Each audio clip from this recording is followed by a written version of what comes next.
All right, we're talking today about spondylolisthesis. Can you say that, Mike? Spondylolisthesis. Wow, he's great. Okay, what we want to talk about is what it really is. I personally had it. I've been diagnosed with it for over 10 years now, but more importantly, how you can actually function, learn how to regain strength, stability, and live a normal life again with a little bit of work. We will show you key exercises and management for success. That's right.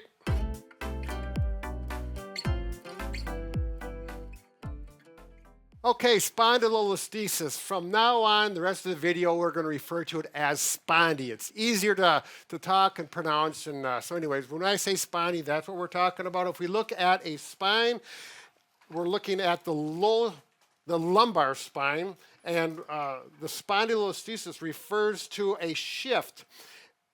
Oftentimes, like mine is between the fourth and the fifth. It's a common place. It could be between other vertebrae. But where this red disc is, you'll see in mine the shift is forward, and I actually have a better model here. Can we get a close-up? Okay, you can see L4 is shifted forward over L5. And you can see there is no disc in between there. Now, what happens with spondy when earlier on, I did have a disc in there. It was on x-rays. You could see the gap that it shifted forward. But over time, the disc actually disappeared and the body absorbed it. And that takes time. And there's usually some pain associated with that.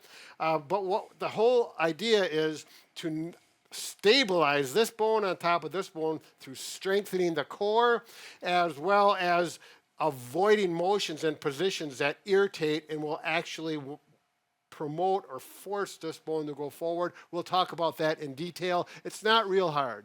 So typical symptoms with spondy includes low back pain, and oftentimes the pain refers down into one leg, but not always because it does vary person to person. In my experience, after I would walk about 3/4 of a mile, it was pretty consistent for about a year or two.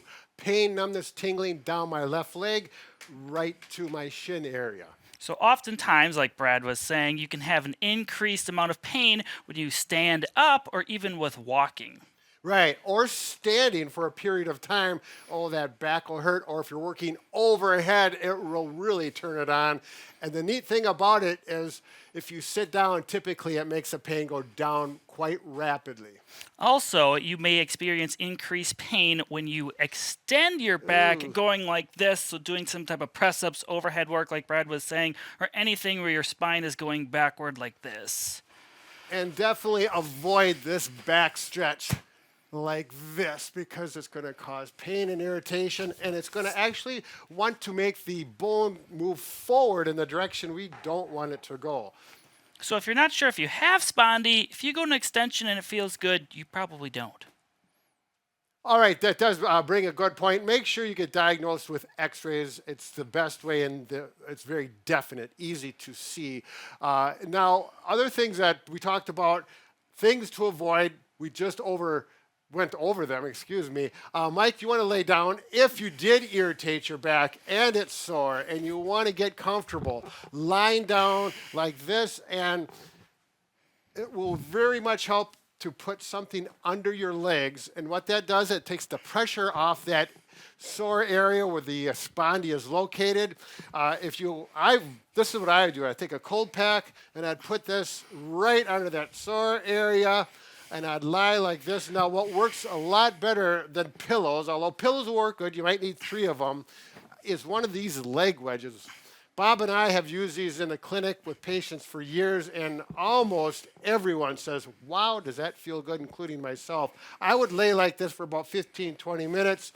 Pain would drop down dramatically, and I'd get up and continue with my day and avoid doing silly things that I shouldn't have been doing. Typically yard work, because I like doing yard work. So typically that works because when I was like that, my spine is flexed. And if you remember from earlier, extension normally causes pain. So flexion usually feels better. That's right.